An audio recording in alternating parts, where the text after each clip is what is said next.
What's going on YouTube? Metal Complex here, and today I've got another really interesting video for you guys. This is the DLT trading exclusive Spyderco Paramilitary 2 in red G10 and m390 steel. Particularly for me, this is an awesome knife because it's got red G10. I love m390. A lot of people love m390. I don't know of a whole lot of people who don't enjoy m390 steel in a folding knife, so that's of course really cool, but I just love this red G10. I think that's awesome. This is going to be more of an overview since I've already really done a review on the Paramilitary 2. That's one of my first videos, and oddly it has like 50 views. So I had been kind of looking for an excuse to do another Paramilitary 2, and Ricky and I danced around the idea of re-reviewing it or doing a comparison video, and we actually did do this big long Paramilitary 2 versus Para 3 versus Manix video, and then I accidentally deleted it because I've got fat fingers, I guess. So anyways, I am going to go ahead and do the size comparison with the Paramilitary 2 against the Manix 2 and the Para 3. The Para 3 that I've got with me today, by the way, this is Ricky's knife and this is Ricky's knife.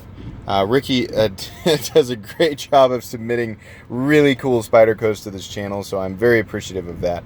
But anyways, this Para 3 is the Sprint Crewwear and Smooth G10 version. We will be taking a look at that in another video. But anyways, Manix 2 is 8 inches overall with a roughly a 3 1/4 inch blade, 3 inch cutting edge. The Spyderco and the Manix is about 5 ounces. Not that that matters. Paramilitary 2 is 8 and I believe it's 8.3 inches overall. Again, with a 3.44 inch blade and a 3 inch cutting edge. The Para 3 is 7 1/4 inches overall, with a 3 inch blade and a 2.75 inch cutting edge, roughly. The Paramilitary 2, of course, weighs 3.7 ounces, and the Para 3 weighs 3.4 ounces.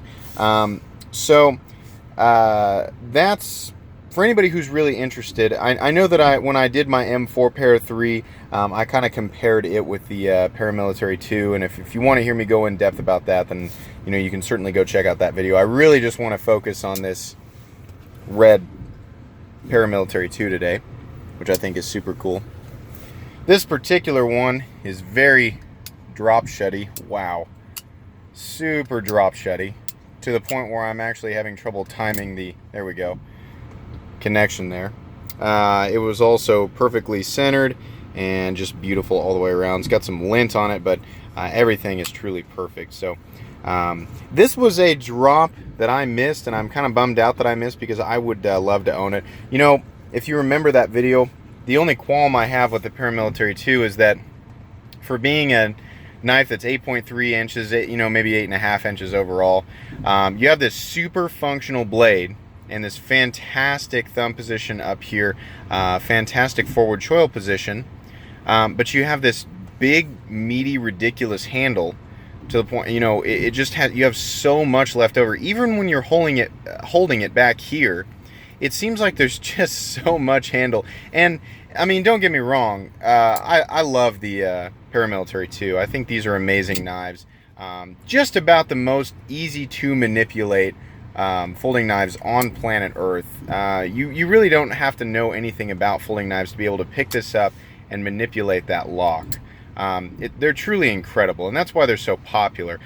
So to have these sprints or these dealer exclusives where they do unique colors and different steels is just amazing. It's no wonder they're so popular, but get your hands on these when they drop and pay attention to the drops that are coming up, because if you want to go buy one of these on the secondary market right now, you're looking at $225 to $250 for this, whereas brand new it probably ran $150, $160. I can't remember exactly, but you can get these much cheaper when they drop than paying for them on the secondary market.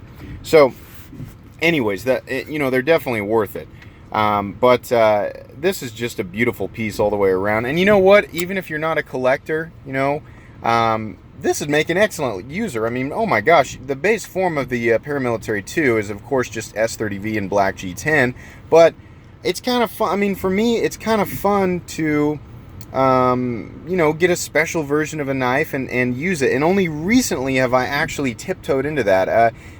You know, I carry and use my Manix 2 because it's not a special version of it. It's just the regular black S30V blade with the black G10. And that's nice, and I don't feel bad about messing that one up if I do. But I didn't mind, you know, carrying and using that that M4 Para 3 just because it was a good setup. It was a good steel, and it was an interesting color combination, and it was fun, you know, because I knew that it was different than the standard setup. So, I mean, and on top of that, you know, if you got this knife when it dropped, then your investment was only $20, $30, $40 more than a regular Paramilitary 2. So in my opinion, I think that's great. And Spyderco is always very fair with their prices. You know, they're not going to charge you $220 for m390 and G10. No, they're going to, in my opinion, they're going to charge you a fair price, and you're going to get a functional premium product that looks really, really good. And here's the other thing I really appreciate about Spyderco. They have a very straightforward look. Yeah, this thing looks kind of wonky, and I'll agree, aesthetically, you know, I've said this before, it looks like a pair of half scissors or a folding pelican. That's what it looks like to me. But there's nothing really crazy going on here. The blade is a super functional shape. It's flat ground. It's got a nice thin tip. The ramp up here is for your thumb to rest, and the choil down here is for your finger to lock into position. And then the thumb hole is, of course, for easy access to deployment. Now, the end result is kind of a funny looking blade shape, but it is unbelievably functional. And if you need to get a splinter, that's the tip to do it with. Then the G10 scales, all of this, you know, these grooves in here, it's just for your hands. It's made specifically for everything to fall perfectly into place. And I appreciate that. You know, there's nothing crazy going on. It's a tool, you know. Even the pocket clip is ultra functional and straightforward. You know, the only embellishment really is just their logo that's on there, the Spyderco logo. They've got a very simple standoff or open body construction here, and then they've got countersunk liners, and it's really great looking. For anybody who's curious, the scales are semi-translucent on the red one here, so you are going to get a little bit of that, but just a really, really cool knife overall. Real quick here, since I've got the Para 3 close, anybody who didn't watch that video where I did my M4 Para 3 versus the Paramilitary 2, you can see back here the preference I have in terms of the pocket clip between the two. I actually do really, really like the Para 3 a little bit more than the Paramilitary 2 in general. If we're talking about these two versions, I like this M390 version of the Para 2 a little bit better. Really like crew wear too, but we're going to get into that in another video. In terms of the pocket clip position between the two, I'm going to have to agree with pretty much everybody right now, is that the Spyderco Paramilitary 2 has the better setup. Because of how they decided to shape the back end of these handles here, you end up with a lanyard hole that's kind of takes up the spot here at the end, and then they pushed the pocket clip position down a little bit, whereas on the Paramilitary 2 they left this area back here which made room for both the lanyard hole and the pocket clip, making only this much of the knife stick out of your pocket on the Paramilitary 2, and the tip down here, the spoon tip, is further back towards the butt, so you don't end up with a hot spot in the middle of your palm while you're gripping this thing, because the pocket clip is clear back here. Whereas on the on the Para 3, you end up with this enormous amount hanging out of your pocket, and because the handle is much shorter, that pocket clip actually digs right into your palm while you're cutting. Not the biggest deal, because I'm not, you know, cutting like this for hours and hours and hours, you know, so that's fine. But in terms of the two, that's really, in terms of the pocket clip setup, the Paramilitary 2 definitely has a better pocket clip setup. I wish they would have just left that area back here and done it exactly the same way. Hopefully we'll see that down the road a little bit. But in any case, really, really cool knife. Give everybody a nice close-up of this G10 here. Just scan over it real quick. If you do have the opportunity to get one of these, if you really, really, really want it and you don't mind paying those crazy secondary market prices, you know, then go ahead, make yourself happy. But my suggestion is that you know, take a look at this one. If you like the idea of these really cool Spyderco sprints and you want to get one for yourself, then just be aware of the next drop and grab it while it's available, because you know, you won't be disappointed.